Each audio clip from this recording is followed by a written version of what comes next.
آپ میں نے جس طرح کہا تھا کہ بھائی لوگ 6 سال سے مسنگ تھے، چہیتے تو مطلب میں نے مثال دی کہ پوچھو کہاں سے لے کر آئے.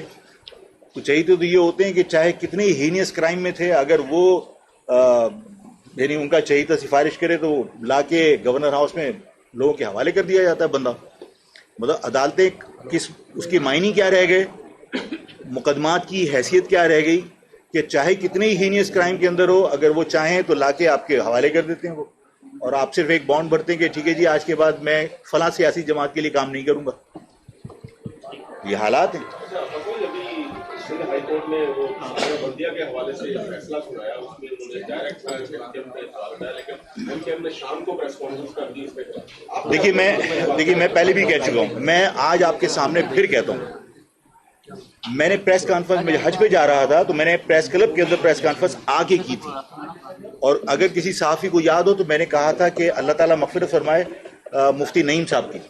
مفتی نعیم صاحب جو ہے، جو اس کے سائٹ کے اندر جو بنوری ہے، انہوں نے باقاعدہ یہ کہا کہ 10 کروڑ روپے میں نے ڈیل کروا دی تھی، لیکن مطالبہ کیا گیا کہ ہمیں اس میں شیئر چاہیے پروفٹ میں، کیونکہ یہ احساس کیا گیا کہ اگر یہ 10 کروڑ روپے آسانی سے دے رہا ہے تو مزید پیسے دے سکتا ہے. اور اس کے بعد اس کو بلوایا گیا باقاعدہ 90 پر، اور وہاں جن جن لوگوں نے ملاقات کی میں نے بتایا تھا، اور میں نے کہا تھا کہ آپ اگر مفتی نعیم صاحب، اس وقت جب میں نے پریس کانفرنس کی تھی میں نے کہا تھا کہ اگر مفتی نعیم صاحب کو انٹروگیٹ کیا جائے تو مفتی نعیم صاحب بتائیں گے کہ وہ کس کے کہنے پر گئے تھے ڈیل کرنے کے لیے، اور کس کے کہنے پر وہ 90 لے کر گئے تھے بھائلہ کو. تو اس کا کیس واضح ہے، بالکل واضح ہے. یہ سب کچھ بیکار کی باتیں ہیں، اور یہ فخریہ کہنا کہ ہمارا یہ سگنیچر نہیں ہے.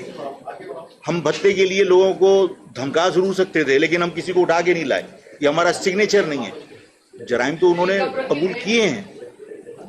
تو بلدیہ کا کیس بہت بھیانک ہے، انسانیت کے بالکل تذلیل ہے کہ آپ نے اپنے بھتے کے لیے بے گناہ لوگوں کو جلا دیا، اور 1-2 نہیں تھے. ظلم کیا ہے.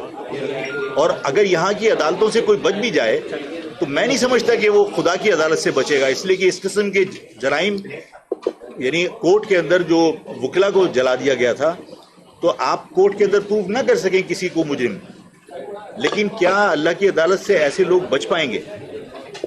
اس کے رزلٹ ظاہر خراب ہوتے ہیں. بلدیہ کا واقعہ کوئی چھوٹا واقعہ نہیں ہے. چلو چائے پیے بس.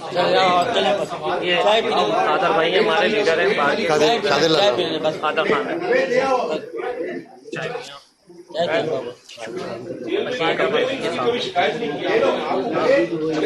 صاف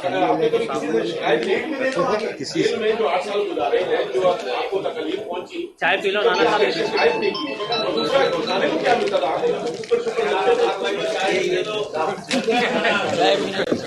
وہ رانا صاحب تم گھر پہ آ کے تم سب کچھ پوچھ لے.